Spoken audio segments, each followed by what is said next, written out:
नमस्कार. महाराष्ट्रातील विविध क्षेत्रातील बातम्या झटपट आपल्या मोबाईलवर पाहण्यासाठी लगेचच सबस्क्राइब करा राष्ट्रशक्ती लाईव्ह न्यूज आणि सोबत बेल आयकॉन प्रेस. काल त्यांच्या नाराजी, त्यांच्या मनात थोडा राग, संताप हा बघून मी फडणवीस साहेबांना कॅबिनेट होती, बाहेर आल्याबरोबर आम्ही बाजूला गेलो. मी म्हटलं 10-15 मिनिट आम्हाला द्यावे लागतील आणि मी देवेंद्रजीची या बाबतीमध्ये बोललो, उमेदवारीच्या बाबतीमध्ये बोललो. विशेषतः म्हणजे ती उमेदवारी जी दिली गेलेली आहे त्याबद्दल दादांनी सुद्धा धरून त्याची नाराजी व्यक्त केलेली आहे. म्हणून दादांना भेटावं लागेल, त्यांचं म्हणणं काय आपल्याला ऐकून घ्यावं लागेल. त्यांना असं न ऐकता हा जो निर्णय आपण झालेला आहे ठीक आहे, पण तो आपल्याला महागात पडेल हे मी त्यांना त्या ठिकाणी म्हटलं. आणि म्हणून मग साहेब आम्ही ठिकाणी चर्चा केली. साहेबांनी मला सांगितलं की उद्याच जाऊन विजयसिंग दादांची भेट घ्या. संजय दादा असतील, धनसिंग दादा त्या ठिकाणी आहेत, सर्वच परिवार कुटुंबियाची ना आपली पण त्या ठिकाणी भेट व्हावी, आपलंही मत काय आहे हेही कळावं. म्हणून मुद्दामून मी या ठिकाणी सकाळची मुंबईहून निघालो, पुण्याला एक मिटिंग केली आणि इथे लगेच या ठिकाणी आलेलो आहे. पण सविस्तर चर्चा आपण बघतात, जवळपास 1.5 तास दादांशी सर्व कुटुंबियांची माझी चर्चा या ठिकाणी झालेली आहे. आपलं म्हणणं, आपल्या मनातला राग, आपल्याला काय वाटतं काय सगळं मी ऐकून घेतलेलं आहे. मी उद्या तर नाही पण परवा मी मुंबईला आहे. आता गेल्या मी गाडी बसल्यावर मी देवेंद्रजींची फोनवर बोलणार आहे, बावनकुळे साहेबांची फोनवर बोलणार आहे आणि नंतर त्यांच्या कानावर सगळी गोष्ट घालणार आहे. तुमच्या मनातला राग, तुम्ही किती रागामध्ये आहात ते सगळं मी त्यांना सांगणार आहे.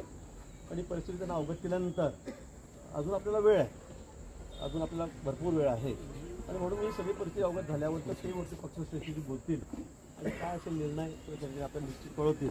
मी फक्त दादांना जाणून घ्यायसाठी, त्यांचं मत जाणून घ्यायसाठी त्यांची भेट घेण्यासाठी मुद्दामून असं व्हायला नको किंवा निर्णय झाला आणि कोणी आलं नाही. पहिल्यांदाच मला वाटतं की महाराष्ट्रातून कुठल्या एखाद्या जागेवर मला तडकाफडकी पाठवून देण्याची, कारण दादा त्यांचं राजकीय वजन, त्यांचं सामाजिक वजन हे याची कल्पना आम्हाला आहे. प्रवेशाच्या वेळेला सुद्धा मीच पुढाकार घेतलेला होता. मी त्यावेळेला स्वतःच होतो, माझ्या पुढाकारानेच त्यावेळेला रणजित दादा वगैरे यांचाही प्रवेश घेतला गेलेला होता.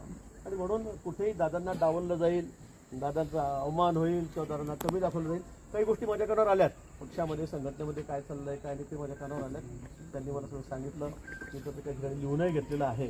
तर याची कल्पना मलाही नव्हती की अशा पद्धतीने काही गोष्टी चाललेल्या आहेत. पण निश्चित त्याच्यावर आपण सन्मान्य तोडगा त्या ठिकाणी काढूच. पण दादांचं जे म्हणणं आहे ते मी सर्व आता देवेंद्रच्या कानात जाऊन टाकणार. आणि यानंतर मला वाटतं की जो निर्णय असेल, तर आज मी सांगतो अजून आपल्याला वेळ आहे, अजून आपल्याला वेळ आहे. काही फार तर लगेच उद्या परत फॉर्म भरता त्याला खूप गोष्टी आहे. म्हणून मी सगळ्या गोष्टी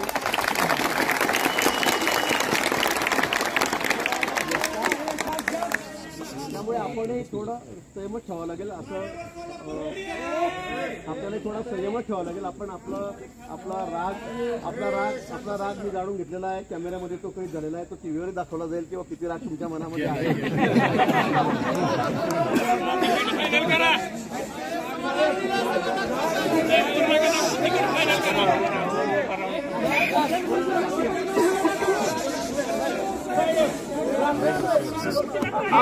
ऐकून द्या कार्यकर्त्यांनी आता